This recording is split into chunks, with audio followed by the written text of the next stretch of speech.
rappelle Inspecteur Poisson? Inspecteur quoi? Où t'as été pêcher ça? En anglais, ça s'appelle Fish Police. C'est passé dans Décode pas Bunny et dans les Minicums. C'était des intrigues policières dans une métropole faisant penser à New York, sauf que c'était des poissons. Le héros était en imperméable façon Dick Tracy, il avait une étoile de mer vivante comme badge, il hésitait entre deux filles, une rousse et une blonde, et il y avait un avocat requin. Non, laisse tomber, vraiment ça ne me dit rien. Mais bon sang de bois, personne ne se rappelle de ça? C'était pourtant marquant, atypique, étonnant, et Télérama on avait fait un commentaire élogieux. Les deux seuls autres commentaires élogieux que je me souviens d'avoir lus dans Télérama à propos d'une série animée, c'était Jumanji et Code Lyoko. Évidemment, tu lis Télérama, pourquoi je suis pas surpris? Oh ta gueule! J'ai compris que bien des années plus tard pourquoi c'était resté si peu de temps à l'écran et pourquoi je n'en avais vu que 6 épisodes. Parce qu'en fait, il n'y a réellement que 6 épisodes. La série n'a pas marché aux États-Unis et du coup, il n'y en a jamais eu davantage. Aujourd'hui, on ne les trouve plus qu'en anglais et de basse qualité. Quel gâchis. Il faut dire que ça se voulait un dessin animé pour adultes dans le style des Simpsons, South Park ou Futurama, mais ça n'a pas trouvé son public. Il faut dire aussi que c'est l'adaptation d'un comic totalement différent, beaucoup plus cynique, et que ce comic avait sa communauté de fans. Si j'étais professionnelle, j'aurais dépensé 29 $ pour me procurer un exemplaire du comic et expliquer en quoi il ne méritait pas d'être autant trahi par l'adaptation. Mais je ne suis pas assez bien disposée envers une communauté de fans à qui je dois l'échec d'une série prometteuse pour faire cet effort. D'après les captures d'écran que j'ai trouvées en vrac sur internet, le dessin était relativement simple. Un simple tresse qui est courant dans la BD belge, mais plus rare dans les comics américains, mais une ambiance plutôt sombre. Le héros n'avait pas la même tête et avait l'air beaucoup moins preux et admirable que celui de la série. Il avait probablement plus de caractère aussi. Je peux comprendre que ça ait énervé de le voir transformé en héros générique. Enfin, sur le principe, je suis d'accord que c'est insupportable de voir une œuvre qu'on aime éclipsée par une autre qui a le même titre et qui n'a pourtant rien à voir. D'autant plus si, dans la deuxième œuvre, on va vers une infantilisation du concept. Je ne sais pas ce qu'il en est pour le comic, mais ici, il y a quand même des manœuvres pour que ça puisse être diffusé à un public relativement jeune, même si ce dernier ne voit pas la double lecture. Qui est pourtant très évidente. Angel could be completely innocent. Not since she was 14. Donc, comme je disais, je suis d'accord que c'est insupportable de voir une œuvre débarquer de nulle part et essayer d'effacer du tableau une œuvre à laquelle on tient, et dont plus personne ne va se rappeler si la nouvelle parvient à la remplacer. J'ai été dans cette situation tant de fois, alors je comprends. Mais c'est comme pour Valérian et Laureline, à part rouler au bulldozer sur l'œuvre d'origine, qu'est-ce qu'on peut reprocher à cette série? Rien, mais c'est déjà beaucoup. C'est objectivement scandaleux, je cède sur ce point. La série aurait pu reprendre le concept, mais avoir l'obligeance d'avoir un autre titre, comme l'a fait Enigma pour Fantomètre, vu qu'elle ne comptait pas adapter le comic tel quel. Donc nous lui reconnaissons ce tort. Ceci étant établi, est-ce que la trahison envers l'œuvre de base suffit à justifier la haine qu'a suscité cette série, haine si violente qu'elle n'a eu que 6 épisodes et qu'ils ont été très peu diffusés? La trahison méritait d'être dénoncée, mais ça n'explique pas combien la série a été détestée.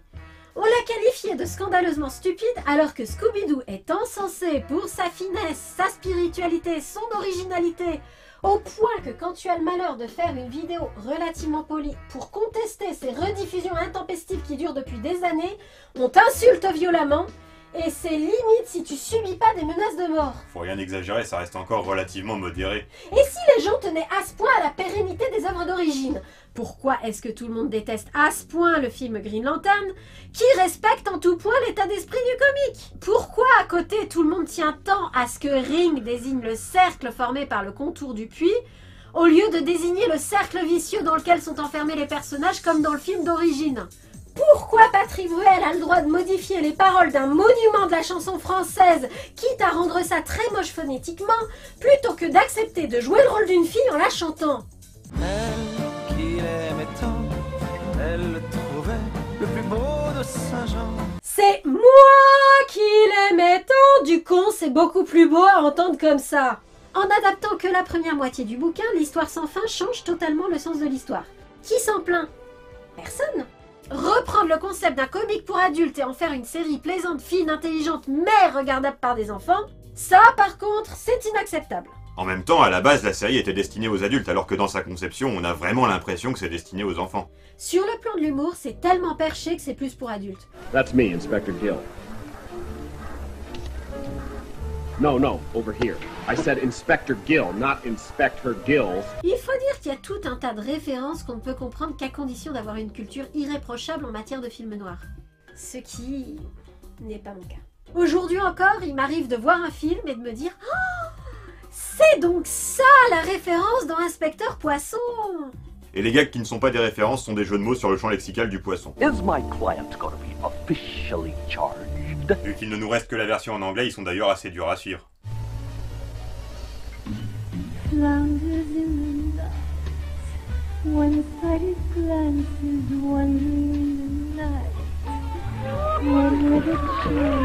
En français, ils employaient tout le temps l'expression vieillotte appât pour désigner les nichons des femmes.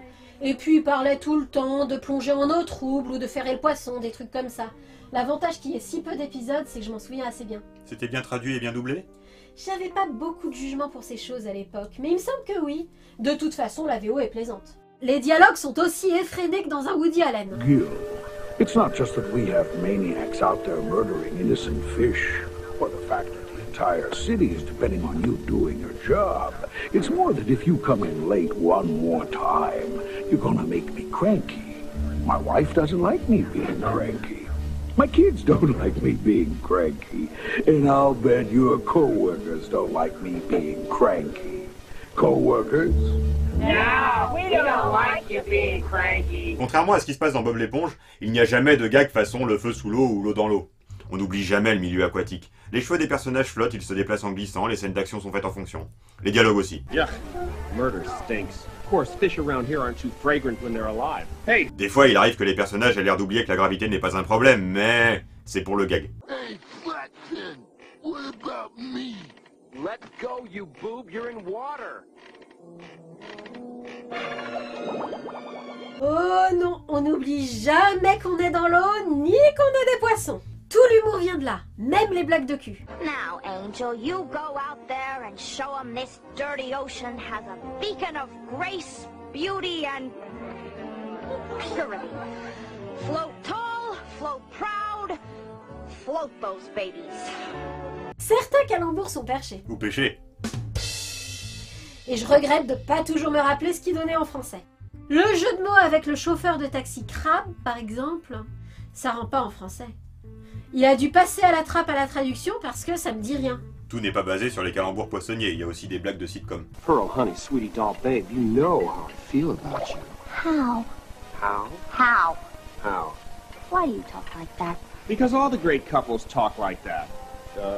Fred and Wilma, Kermit and Miss Piggy. L'intrigue sitcom reste discrète mais présente. C'est simple, c'est celle de Max et compagnie. Un type poursuivi par deux prétendantes qui peut pas s'empêcher d'hésiter entre les deux. Sauf que, contrairement à ce qui se passe dans Max et compagnie, il préfère clairement sa copine officielle et intelligente à la très tentante mais stupide vente blonde. Il a pas l'air spécialement insensible à ces deux arguments, à la blonde. Il y résiste quand même de toutes ses nageoires. Il sait bien que ça n'aurait rien d'intéressant sur le long terme. Les appâts, c'est bien, mais avec un cerveau au-dessus, c'est mieux. Et pourtant, il refuse aussi les avances de la rousse qui veut se faire épouser. Pearl, I've told you a million times, Angel and I are just friends, pals, buddies, amigos. Then what are we? Oops, gotta go. Got a date with a murder. Fierté masculine typique de la fiction. Il ne veut pas s'engager, mais il ne la quitte pas pour autant, sachant ses intentions. Il veut quand même rester avec elle un moment. Ce faisant, qu'il le veuille ou non, il est déjà engagé. Sinon, il se débrouillerait pour se défiler au moment où il doit rencontrer les parents de sa dulcinée. Typique de la fiction, vraiment? Dans les séries du style policière, le héros est en général un dragueur invétéré qui ne veut pas d'engagement à long terme. Ça permet d'introduire un personnage romançable par épisode, demoiselle en détresse ou femme fatale, et de varier les plaisirs. Et puis, on aime bien ce personnage du détective un peu rude, confronté de par son métier aux aspects les plus sordides de la société depuis si longtemps qu'il cache sa sensibilité derrière une carapace de cynisme. Ce genre de personnage n'est pas forcément un homme. Ça l'est quasiment toujours dans le film noir. Le genre date d'une certaine époque et a ses propres codes. De toute façon, Gilles n'est pas vraiment un personnage comme ça. Celui du comique l'était peut-être, mais ce Gilles-là est plutôt un beau et preux héros façon Elliot Ness dans Les Incorruptibles. C'est sûr qu'on sent qu'il roule sa bosse depuis un moment et qu'il a la morosité de quelqu'un qui doit aller enquêter sur des meurtres tous les jours, mais il n'est pas cynique pour autant. Routinier peut-être, pantouflard un peu, allergique à l'engagement mais incapable de dire non à une jolie fille certes, mais pas cynique. Son caractère est plus ou moins campé dans son gimmick. Crime was down, that was good. Bass was taking credit for it. That was bad. Chief Abalone seemed happy. That was good. But I didn't trust my partner, and that was bad. Il est clairvoyant et assez réaliste pour voir ce qui est moche, garde toujours un certain idéalisme pour voir ce qui est bien, qui fait de lui le policier incorruptible que ses adversaires détestent tant. Ce qui le rend très redoutable surtout, c'est qu'il est beaucoup plus intelligent que la moyenne des gens qui l'entourent. Gens qui ont l'intelligence qu'on donne à des personnages dans une série pour enfants, donc ça veut pas forcément dire grand chose. Whoa. Angel's prints were found on the brick that killed Clamps, on the table that killed Clamps, on the lead pipe that killed Clamps, and on the gun that killed Clamps. You want my professional police opinion? She killed Clamps. Am I the only one around here who thinks Angel isn't guilty? Yeah, you are. Ils sont pas crétins pour autant, il a juste fallu les rendre un peu plus mous du bulbe que Gilles pour justifier que seul lui et le jeune spectateur trouvent la solution avant la fin de l'épisode. Oui, parce qu'Inspecteur Poisson, c'est avant tout une série d'enquêtes. Les intrigues policières sont de vraies intrigues policières, mais du niveau des enquêtes de l'inspecteur Bayard ou Mickey Détective. Sauf qu'en plus, on a le personnage principal pour nous indiquer avec sa tête qui réfléchit qu'on vient d'avoir un indice important. Impossible de le louper, impossible de pas deviner en même temps que le héros. Quand on regarde ça en étant gosse, on doit se sentir intelligent. Elles sont pas mal trouvées, les affaires. Elles sont réellement intéressantes, bien construites, et il y a une vraie investigation pour les résoudre. Mais surtout, c'est des affaires de meurtre. Pas des histoires de vol de diamants ou autre, histoire de rendre la série moins dure à voir pour des petits, comme Titi et Gros Minet mènent l'enquête. On voit les cadavres. Et la seule raison pour laquelle on voit pas de sang, c'est que c'est des poissons sous l'eau. Ceci dit, la façon de représenter les cadavres est encore plus cynique que si c'était des humains. On parle aussi de prostitution à mots couverts.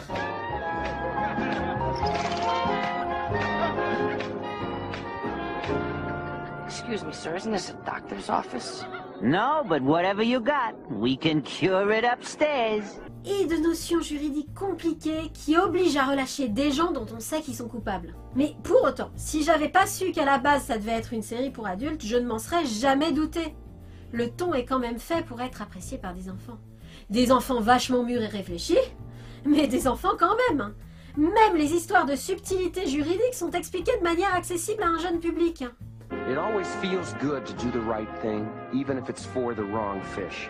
I hated setting Calamari free, but he didn't belong in jail. At least, not for this case.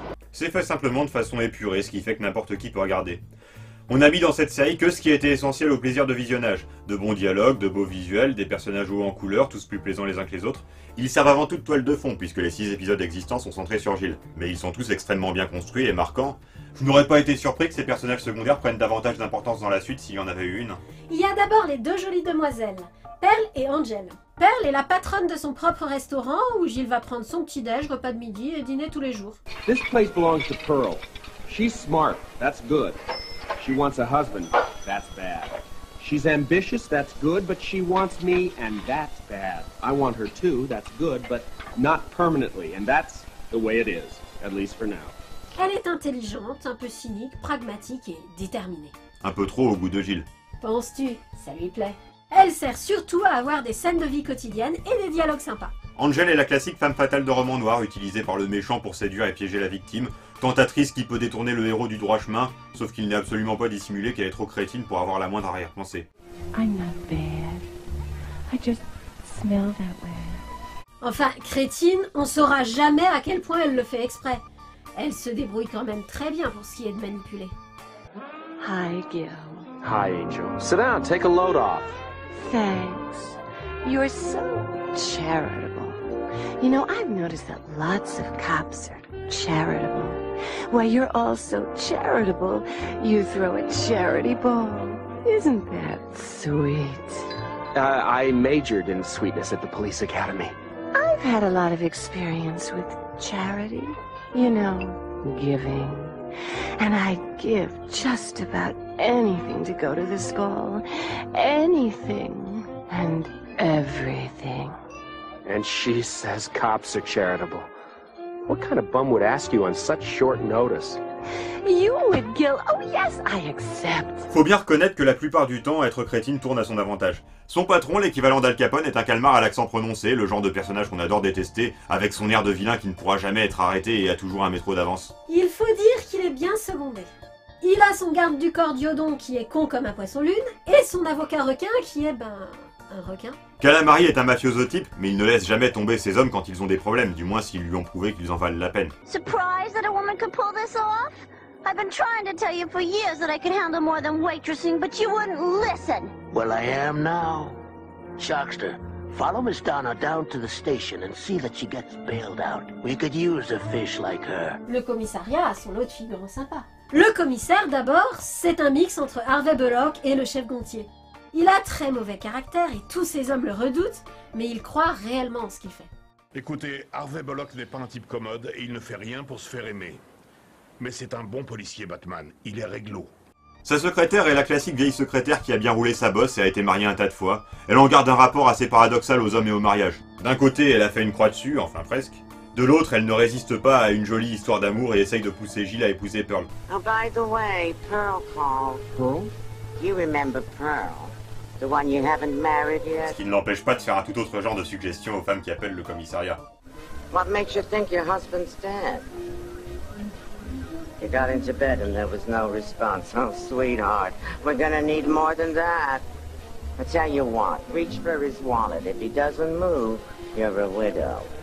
My pleasure. Gilles croise souvent dans les couloirs un collègue qui travaille fréquemment sous couverture et a une bonne vingtaine de déguisements, tous plus rocambolesques les uns que les autres. Ce personnage a une tête assez proche de la tête qu'a Gilles dans les comics. Bien que ses déguisements soient flagrants, il n'est jamais identifié quand il travaille sous couverture. Pourtant, Calamari le connaît. Detective Catfish. Good. Detective Catfish undercover as a lamppost. Et puis il y a le stagiaire. How do you do that? Do what, sir? Forget it. I Do took me a the favor liberty and of try to bringing find you the Clams Clams Casino murder file. How does he do that? Le stagiaire zélé et efficace. Just let me see the death certificate. How the hell does he do that? How does he do that so late at night? Très zélé et très efficace. You have no warrant. I have a warrant. Warrant, sir. On pourrait s'en douter du premier coup vu sa tête, mais on ne l'apprend qu'au bout de quelques épisodes. Ce charmant petit rouget est le petit frère de Pearl. I don't think my folks are expecting Gil and Pearl to get married. Of course, they have cleared the month of June. Cette série a été diffusée brièvement sur France 3, puis oubliée. Et c'est dommage, vraiment dommage. Elle mérite d'être déterrée. De toute façon, tu sais, il y a peu de chances que les producteurs décident de rediffuser ou de continuer une série parce que deux petits chroniqueurs français paumés sur internet l'ont réclamé. Peut-être, mais ça coûte rien de demander. Messieurs les diffuseurs, j'aimerais revoir Inspecteur Poisson en français. J'aimerais un DVD. Même s'il n'y a que 6 épisodes, ils sont tous les 6 très bons et ils méritent tous qu'on s'en souvienne.